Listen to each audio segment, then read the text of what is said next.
back, everybody. We are now ready for our next run with mixmastapj and American Gladiator. I'll introduce Mix here. Hey, how's it going? Good. All right, guys. So we will hop on into this, and I'll hand it over to Mix, and we'll get her going. All right. Thanks for having me, guys. My name is mixmastapj. Hope you guys really enjoyed that Zelda 2 run by Mercs a second ago, and the great commentary by Cheeseball and Yunus. Sadly, you're stuck with just me. I don't have any commentary for this game because no one wants to play this junk. Actually, a lot of kids rented this game, and they returned it and never touched it again because it is incredibly difficult, and the controls are incredibly janky. It's not difficult because of great game design, I'll tell you that much. But if you were a child of the early 90s, you definitely saw either this show or reruns from time to time. And I like to think that there's like some alternate universe where this would have taken over and professional wrestling wasn't as popular, but it just didn't work out that way. But American Gladiators from 1991, it's loosely based off the TV show. It plays more like a platformer. We got 4 levels that we're going to go through.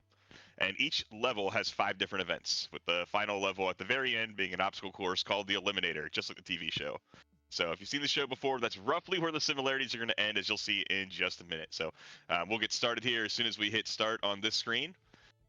You guys ready on the timer? We are. All right, cool. We'll get going in 3, 2, 1, start. All right, so the first event we pick is Joust. That's because that's where the cursor starts. It's nothing special like that. These gladiators, the beginning and the level 1 Joust, are kind of pushovers. They just have like one vulnerability where you can hit them all the time. Like that first guy, you can just always hit him in the middle. But you can hold up or down to swing your pugil stick in different spots. And one thing that might have been quite jarring there, if you're used to the TV show, is that I have to jump across these platforms to fight the next gladiator. Usually after a Joust fight, Mike Adamley would come on there and say, wow, great job, contender. You actually beat this gladiator. That's really impressive. But instead, we got to beat 4 of them. But we do get some little respite here. If we beat the 3rd gladiator, they will throw us a super stick here. You'll see in a second. Now, in level 1, it's in a very easy-to-reach location. I just have to stand here right at the edge of the platform, which is nice. But if you grab that super stick and you get the first hit on the 4th gladiator, he'll get a 1-hit kill. So you save a bunch of time by making sure you grab that thing. So we'll make sure we do that on every single one of those fights moving forward. The next event, however, is the sketchy one. That's where you're going to see us try to climb this wall. This is the one that broke a lot of kids' hearts in the early 90s, because you are controlling your left hand with the B button and your right hand with the A button. So it is a lot. Sometimes you just get glitched out like that if it thinks that you're trying to make 2 moves at once. But I'm basically like tapping on the A and the B button here like a couple of piano keys. So I've got the controller on my lap and I'm going back and forth to go fast like that. I could typically practice this level for 5 to 10 minutes before I need to take a break and play a different one, just because it is quite fatiguing on the hands. So it is definitely a unique NES experience to hold the controller like this, to do that. But that was really the fastest way you could do it back in the day, and still is to this day as far as technique goes. All right, so one thing that you're going to see me do is not necessarily take a linear path to the top of the wall. First of all, this wall is massive compared to the TV show. But secondly, the gladiators all have different trigger points. So if you reach a certain grip on the wall, it will spawn them. And if they fall on you as they fall to the ground, they will take you with them. So there's a lot of times where we're just trying to trigger their animations where they get activated. And then they're like the red turtle shells of Mario Kart, but the old ones that just heat seek for you. They don't stay on the path. So if you can put an obstacle or a gap in the grips in between you and the gladiator, they will fall straight down. So there we go. We got all the way to the top of the wall, and it's now ready for Human Cannonball. We're just mashing through the menus there. We're taking whatever they give us. Human Cannonball. I want you guys to be able to hear some of these screams here. This is where probably a lot of the budget of this game went, besides the licensing. But you grab the rope, you release, and you hit the guy. It does get trickier as we go a little bit further on. We'll start to hit the different timings here of the gladiators being at different spots. Like if you actually release anywhere on that first swing, you cannot hit that gladiator. He will block it. But on the second swing, you get a nice angle. So we're going to release right there and hopefully drop it and take him out like that. And as you can see now on the 4th gladiator, we are a little bit askew as far as our timing goes. But that's okay. We'll just grab the rope and release it at the right time so that we hit the gladiator straight on. Knock him off the platform, and there we go. That is Human Cannonball. We're going to get to a little bit of an auto-scroller here in a second, though. That is Powerball. Powerball, which is the easiest event in this game, was, now that I look back at it as an adult, by far the most grueling event of the TV show. Yeah, they fell off the wall sometimes. Yeah, the Eliminator looked challenging, but almost all the injuries you ever saw on the show typically came from Powerball, and it's because this wasn't really played in a sports arena. This was played in like a TV studio. So they basically laid down like a, I don't know, a centimeter thick layer of miniature golf felt and threw some of these buckets on top, and then had huge steroid bodybuilders slamming each other into the ground, like basically just onto concrete. So plenty of shoulder injuries, elbow injuries, broken arms, etc. Almost all came from Powerball. The American Gladiators NES version, however, it just gives us a certain amount of time in the corner to put the ball in all 5 of the buckets, and if we're able to do that, it gives us a 1-up. Every level thereafter, it doesn't really get harder, they just decrease the amount of time. But as you'll see here in the later on events, they actually really do ramp up the difficulty quite a bit. Level 1 is pretty tame, all things considered. But as we go over here to Assault, you can see wonderful Laser there. In the cutscene to let us know he's going to be the one firing the tennis balls at us here. First of all, they don't look like tennis balls, but it is what it is. I guess they didn't have the nice tennis ball yellowish green in the NES color palette at the time, but that's okay. We're going to take him out here with 3 shots to him. Hopefully there. Shout out to Laser as well. He is available on Cameo. Actually, a lot of them are now available on Cameo after the most recent Netflix documentary, but Laser especially. At the time, he was a little bit cheaper than he is right now, but he congratulated me for getting the world record in this game back in November 2020. So just wanted to make sure that Jim Starr was getting his appreciation for still connecting with the American Gladiators fans out there. All right, we're in the level 2. We're going to start with Joust here, and as you can see, the color palette has changed a little bit. Just to let us know we're on level 2, but now the Gladiators have like moving vulnerability. So as you can see, this Gladiator was vulnerable up high, now he's vulnerable down low. Now he's blocking, now he's vulnerable up high again. They've got like certain patterns to him, almost like fighting game characteristics there to it. And you can try and combo and parry them, but if you do get like too close to them, they will counter you at the same time.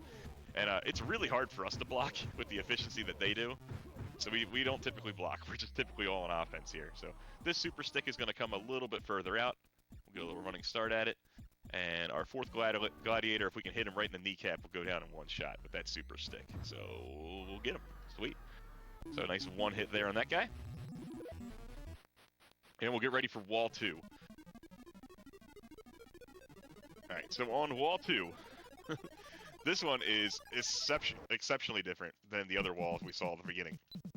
This is not just a vertical wall. There is some downward movement as well as some horizontal movement we're going to do here. So we're going to spawn that red Gladiator up there first, so she falls down. Now, we have to do a little bit of a weird diagonal move there, and you can see that as we do that, we're able to like thread the needle through things that are narrower than our actual contender is, which is nice. That item we just picked up there is a set of gloves, and we will see those set of gloves through multiple events here. We'll also see it in Human Cannonball, but they do different things on different levels. On the wall, it removes the responsibility of us to touch A and B, which is nice if you're trying to go fast across like a long straight area, but when you're trying to do like an intricate path, I actually really need the precision of knowing exactly how far I'm reaching each hand to each spot there. So I don't typically utilize the gloves there in level 2, but we will certainly use them in level 3 and level 4. Alright, so we'll thread the needle here around the last couple of Gladiators and get ourselves all the way to the top. And we'll get ready for Human Cannonball 2, where you'll see the other set of gloves, which, as you can imagine, they will allow us to get a little bit better movements too, but it'll be slightly modified here. So first thing we'll do is we'll grab the rope and take this guy out. And now watch the speed difference on these platforms. Look how slow my platform is moving while how fast the Gladiators is moving. Creates quite a difficult timing window there to find, but we got there. Alright, here come the gloves. So we'll grab them here. They give us the ability to slide up and down the rope like this. So if you grab the rope at a really poor spot near the top, it's pretty much game over for you, because you're basically going to hit the Gladiator head on when he can block it. So you really need to just kind of time it so that you can get right there on the end of the rope and get the most lateral movement you can. And wow, we really clobbered that guy, didn't we? Sent him off the screen. We took the 1 up there just for safety, but there is also a glitch strat there that we're going to go for in level 3. And I'll show you guys how we can do a nice little ceiling clip there, hopefully, with that. This game does have a couple interesting little tricks to it. So there's a ceiling wrap that you can do in level 2 and level 3 Human Cannonball. And there's a wrong warp glitch that you can do in the Eliminator that we're hoping to get. That is completely RNG and kind of out of our control. But the ceiling glitch one is, you know, with enough skill there, you can get that to work. It just didn't work out for us right there, so that's all right. We took the 1-up anyway. So we got 29 more seconds here to stuff all the Powerball buckets we can. All right, got our 1-up. I don't know if we got time for a second there, but I do think we have some time to talk about the great event that we're running here for Breaking the Habit charity marathon. You guys know we were raising money for American Foundation for Suicide Prevention. Already over $1,300, so absolutely awesome to see that, and we hope that continues. I'm looking forward to watching the event the rest of the weekend as well. All right. As Powerball ends here, we hop over to Assault. We got to give him 4 shots this time. Uh-oh, that's not good, because they didn't up our HP. They only upped his HP.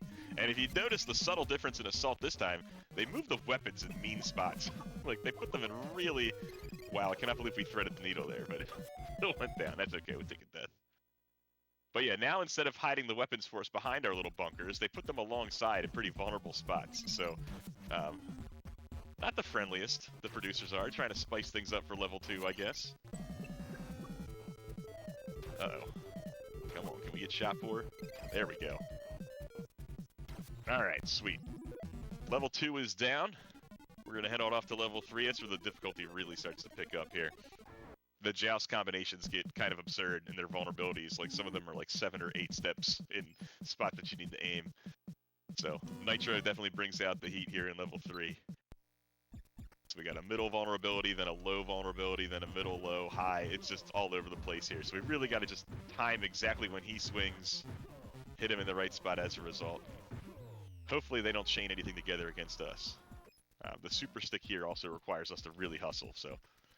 Level 3 Joust definitely takes a step in the difficulty mode there, as well as Assault, and we'll see both those in a little bit. Alright, that guy's down. Here we go to 3. And hopefully we can land the super stick. As I said, as soon as this platform declines, we need to be hustling over there to the other side to get it. Alright, that was good. There's the throw. I don't know how much this is apparent to first-time watchers of this game, but the mechanics of jumping here, it almost looks like we're on the moon. Like, it was a really, really slow jump and descent. That isn't always the case, because Human Cannonball, we definitely have a bit more gravity attacking us there. The Eliminator has another different flavor of that, and the Wall especially has a different flavor of that with the way that the Gladiators fall down. So it's almost like they have like 5 different engines running 5 little separate games here. Alright, this wall is very lateral. We're going to be doing a lot of movement to the sides here. We're going to go up a little bit and then another big lateral movement back to the left. This pair of gloves is going to be very helpful here, so we're going to grab this. Oh, maybe. Oh, I guess we did grab them technically, but it didn't work out there for us. Alright, so back to our piano tapping. And as you can see here, the diagonal movement I'm really abusing here as much as possible. It takes me the same amount of time to go left to right as it does to go up and to the right, or up and to the left. So whenever you can use the diagonal movement, you're basically getting double speed. So that's always the way to go if you can. Neat little trick here. We're going to scroll all the way over to the right to trigger that the game is ready to start this climb. I don't know if this was intended by the designers. I think it was, but this way is way easier once you learn how to close that gap than that way over there on the left, because that way, or on the right. The way on the right there, those gladiators spawn and basically like are right on top of you immediately, and you almost have no escape. So that's the way that a lot of beginners who first approach this level will go, and then they find out for a second, oh wait, I can't actually do this. Oh, it's a tough gap to make. Alright. In case you missed it, we will do it one more time, hopefully. This game is rather punishing on no checkpoints on any walls. It does have checkpoints on Cannonball and Joust, which is nice, but no, you start the wall over at the beginning every time. So we're going to grab these gloves and hopefully get away from this gladiator. Alright, so far so good. Down to the right. Go over to our checkpoint there, our imaginary one.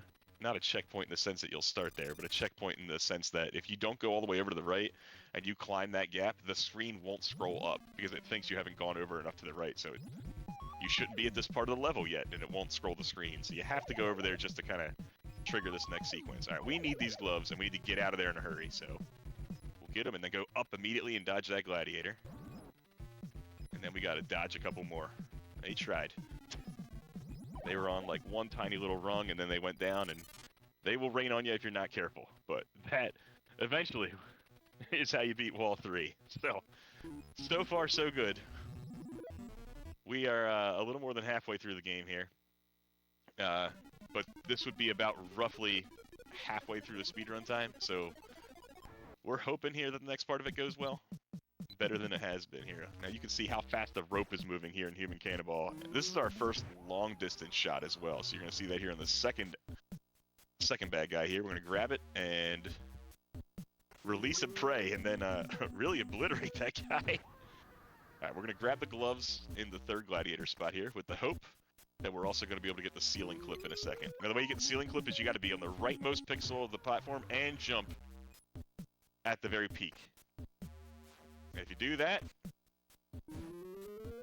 you'll go through the ceiling and be able to take out that guy immediately. So, as you can see there with the flickering up top, that's how you know you got it. You just have to wait for your gladiator to get in, or your contender to get in that reclined position. So that way he's able to release and actually fall forward instead of falling to the left. So, good. We got one of the glitches. That's awesome. Alright, off the Powerball. You can see we only got 50 seconds this time there to stuff all the buckets.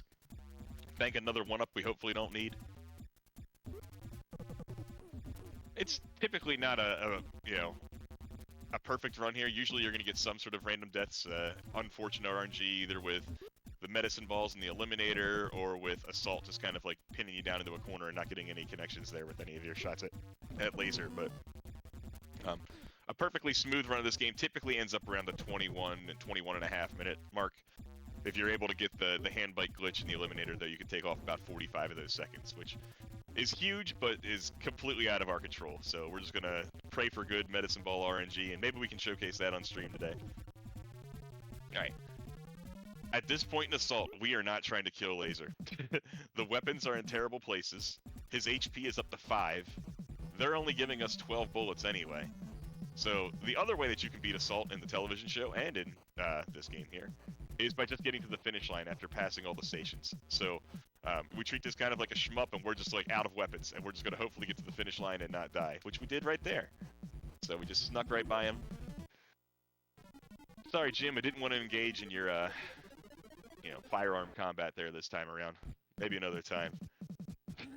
Alright, off to level 4. These are the final versions of these events before we get to the eliminator. Now, the joust patterns in this level are actually simpler and less steps than they are in the previous joust, which is nice. It's only 2 vulnerabilities, but they flicker back and forth incredibly fast. So knowing where to hit Nitro, I mean, I don't know if that's Nitro. Maybe this one's Nitro. Maybe the next one's Nitro. I don't know. Whichever one of these is allegedly Nitro. I don't know. Whenever you're swinging at your opponent, it's kind of almost a coin flip whether you're actually going to connect with them or not there. So it's just really hard to tell exactly, if you're going to hit him or not. Like this guy's got a low, high, medium pattern, but it triggers and switches around so quick. You'll see that he blocks me a whole lot. I'm going to hope that he never blocks me more than twice in a row. Because if he does, then he's going to come at me with a hit, and I'm going to definitely have a net negative exchange on the combat there. So we got to jump all the way over to the right to trigger the super stick, then back to the left, and then back to the right again so that we can get full momentum to one-hit kill this last guy. And we are now done jousting. Alright, 16 of those fighters down out of 16. And here we go to what I think is the hardest level of the run, which is Wall 4. There's a strategy that's taken place here recently where we dash all the way to the right and then hopefully outrun that gladiator to the spot. The old strat was to go around to the right side and be super duper safe. But it can be done. To go here, there, and get down fast enough that the gladiator on her N64 Mario Kart red turtle shell pathway goes straight forward. Oh, that's a scary spot. I'm not grabbing onto anything with my right hand. Ah, there we go.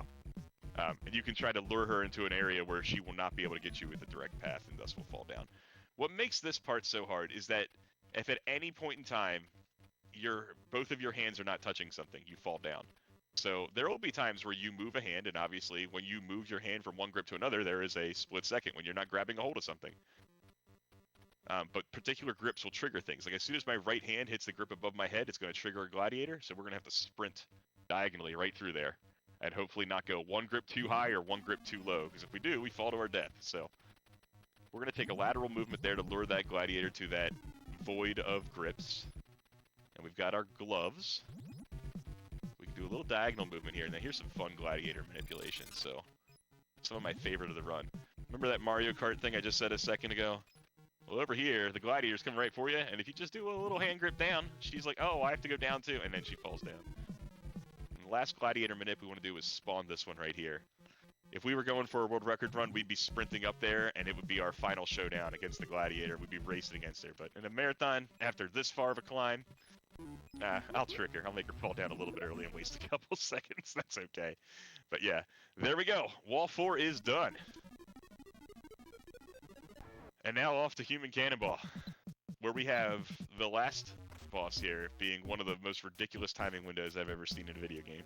Alright, so first one down, nice and easy. We got ourselves another long distance one here though, and look how fast the platform is moving and the rope is moving. If you jump too early or too late, you're either going to miss the rope entirely, or you're going to grab it way too high to be able to make some contact. We also really need these gloves, and we didn't get them. So actually, I'm going to intentionally die, because I don't want to accidentally kill the gladiator and go to the next fight without any gloves. Cool. There's some gloves. We missed it. That's okay.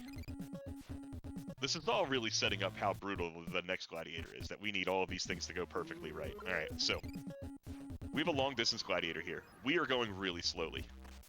The rope is going really slowly, but the gladiator on the other side is going incredibly fast. So fast that we need to grab the rope there just barely. We would not be able to actually hit the gladiator in that time. We could touch them, but they would block us. We would never be able to release and hit the gladiator at a correct angle. Not on the first swing through, not on the second swing through, not on the third swing, but the fourth swing. That's your first opportunity to connect with the gladiator, and you got to release it at 6 o'clock. Like there, halfway across the screen, just to hit the gladiator at the bottom, and we got it first try. That is awesome. Can't believe we were able to connect to that. That's a real tough shot, especially if you die there. You come back to Gladiator 4 and you don't have the gloves anymore, which makes the rope grab even more important. So, one last chance to stock up for a 1-up here. 45 seconds on the Powerball clock. Then we'll have our last Assault Showdown with Laser before we get to the Eliminator. So, just to talk about the Eliminator here so you know what that's about. If you watch the TV show, it's similar, but not one-to-one. There are 5 courses in the Eliminator, like 5 little sections of the obstacle course. The first one is a platforming jumping section where we have to dodge the gladiators throwing medicine balls at us. Then we get on a hand bike and we have to dodge the gladiators throwing medicine balls at us. Then we go to a conveyor belt section where we have to dodge the gladiators throwing medicine balls at us.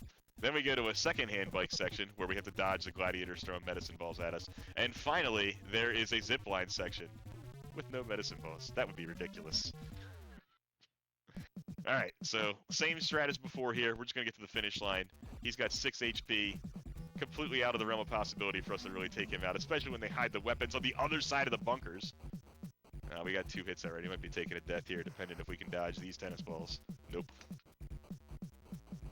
It's hard to just describe how unathletic. I think they know that I'm supposed to be some average Joe that applied to be on this television show, because the movement speed that I get, like how slow I change direction when I input it, is just mind-boggling. If I were this unathletic, I would not have applied to be on American Gladiators. I'm just saying.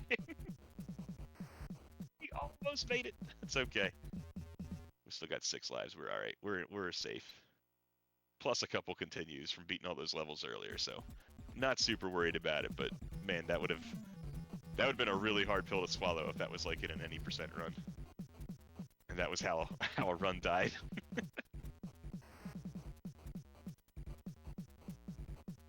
Alright, we should be good here. Get to the finish line there. Go all the way across the edge. Alright, we're done the events. We're here to the Eliminator. So here's the platforming jumping section. I said, check out the gravity. Like, how slow it is you jump. Oh, by the way, these medicine balls aren't playing around. If they touch you at all, you really get bonked.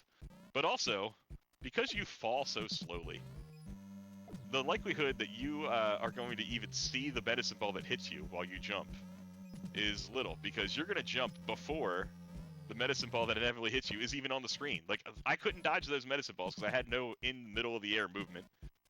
But the medicine balls move so much faster than I do that it's like, okay, the coast is clear. I guess I'm jumping now, and then a medicine ball spawns, and you had no chance to avoid it whatsoever. It can really make this game feel unfair at times. But all right, here's the glitch I'm talking about. If we can nail it here, oh man, we might. Actually, I don't think we're going to. We'll see. Typically speaking, what you need to do is get hit there. Yeah, it didn't work. If you get hit there while you're on the hand bike and it knocks you backwards, I think the problem was we moved the hand bike a little bit to try and cheat that. The game will knock you off the hand bike, and you'll jump, and it'll spawn a second hand bike. And you won't be able to move, so you'll have to eventually just fall to your death. With the plan then being that the game's like, oh, well, they were on a second hand bike, so I guess they were in the second hand bike section, not the first hand bike section. And you get to skip this whole middle section of conveyor belts. So you get the wrong warp through there, which is awesome, because this conveyor belt section is absolutely evil. So, as you saw there from a lot of the medicine ball movements, and how much they bonk you back, you really don't want to be anywhere near them there. But this jump in particular, one of the meanest on the NES, because you jump so far and have to make sure that you don't get hit by a medicine ball that hasn't even spawned yet, so you don't even know which one you're actually trying to avoid. It's just so punishing to work through the entire game to get here, only to see your whole game get thrown out the window by something that was completely unavoidable. So, oh, and by the way, it's not like Mario 3, where if you hit the back of the screen, it just forces you forward. No, if you touch the left side of the screen, it's just death. So, they weren't really playing around here when they were making this. They were definitely trying to make it as punishing as possible. So we'll let that wave go, and all right, we made that jump. Whew, that's tough. Which is good, because if you were counting, you realize that we're on our last life before we have to start using continues. But there is a secret that if we get to use this continue here, that'll work in our favor. What it'll do is it'll start the Eliminator over at the beginning, which will give us a second chance, as you can see us hitting a medicine ball that was on the bottom of the screen because we jumped too high in the ceiling, as one does. But if we were to take a death here, it would give us actually another opportunity to get that wrong warp and be able to showcase that, which would be super cool. But I'd rather just beat the game. So we get here to the second hand bike section. We still got to dodge this last wave of medicine balls before we get to the zip line section. Now, the zip line section in the TV show was really cool. It was like an almost all the way across the studio zip line from top to bottom. It was massive. So I guess they really wanted to recreate that here. And instead, you're going to jump from zip line to zip line to another zip line, which is just absurd. But when you really think about it, all the walls that we climbed earlier, maybe we're just scaling it back down to the regular altitude of the floor. Maybe everything else has been super elevated, and the studio is like the size of a skyscraper. But as you can see, the zip lines start picking up more and more speed, so you got to change your release time and angle a lot faster. But we made it all the way to the end, and we will ride down there to the final platform and land on that. And time will be when the timer in the corner reaches 0. And we're at time. There we go. And in typical NES fashion, we get this awesome, well in-depth ending that was really programmed with a whole lot of stuff involved. And obviously credits and cutscenes and all. No, we have this little scene here with 3 dudes, 3 women there on the right. And I guess we're both of these people.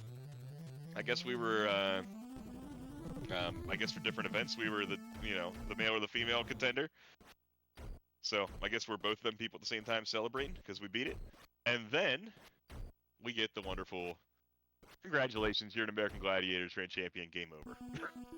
That's all we got. That's all of the ending that the American Gladiators gives you for all of that suffering. But still a great game. I hope you found this really enjoyable.